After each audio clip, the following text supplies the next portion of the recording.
Hello friends, இன்றைக்கி நம்ம பார்க்க போகிறது சாம்பார் தான். ஆனால் எப்போவுமே செய்கிற மாதிரி இல்லாமல் கொஞ்சம் வித்தியாசமாக செஞ்சு சாப்பிடலாம். இது கல்யாண வீடுகளில் செய்கிற சாம்பார் மாதிரி இருக்கும்.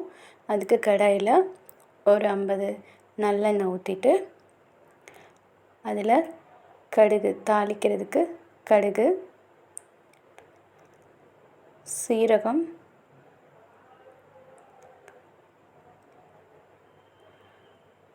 கருவேப்பிலை, வரமிளகாய் 4 போட்டு, சின்ன வெங்காயம் நறுக்கி வச்சுருக்கோம் அதையும் போட்டு வதக்கிக்கலாம்.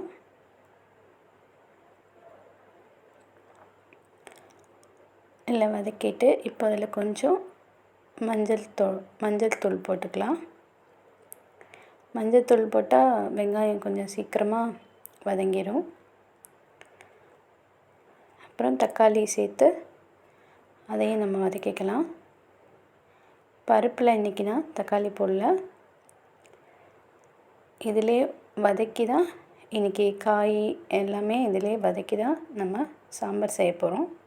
இப்போ இன்றைக்கி நான் கத்திரிக்காய், முருங்கைக்காய் 2 எடுத்திருக்கேன். அதை போட்டு இன்றைக்கி சாம்பார் வைக்க போகிறோம். அதை போட்டு இப்போ நல்லா உப்பு சேர்த்துட்டு நல்லா வதக்கிக்கலாம்.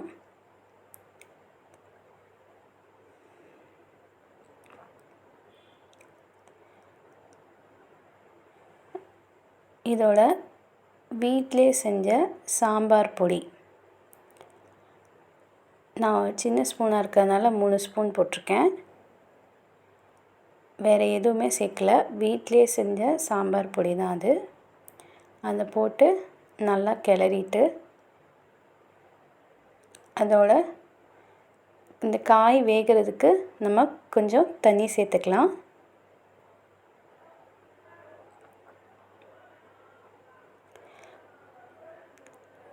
இப்போ இதை நம்ம மூடி வச்சு ஒரு 5 நிமிஷம் கழித்து எடுத்து பார்ப்போம்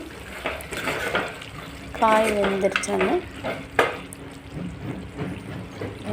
வெந்தோடனே ஏற்கனவே பருப்பு ஒரு 100 பருப்பு போட்டு நான் குக்கரில் போட்டு வேக வச்சுருக்கேன்.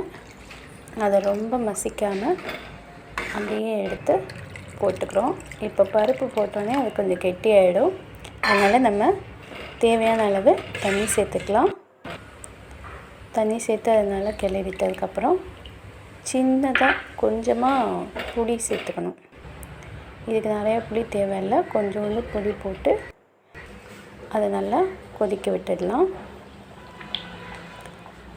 ரெடி ஆகிடுச்சு. இப்போ இதில் கொஞ்சம் மல்லித்தழை போட்டு நம்ம இறக்கிடலாம்.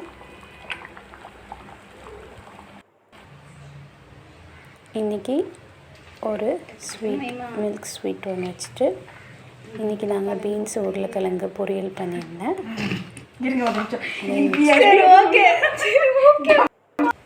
கீரை, கடலைப்பருப்பு போட்டு வடை பண்ணியிருக்கேன். அதை வச்சுட்டு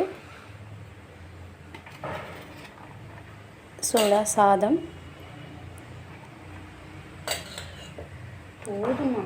போட்டு இப்போ நம்ம செஞ்ச சாம்பார்.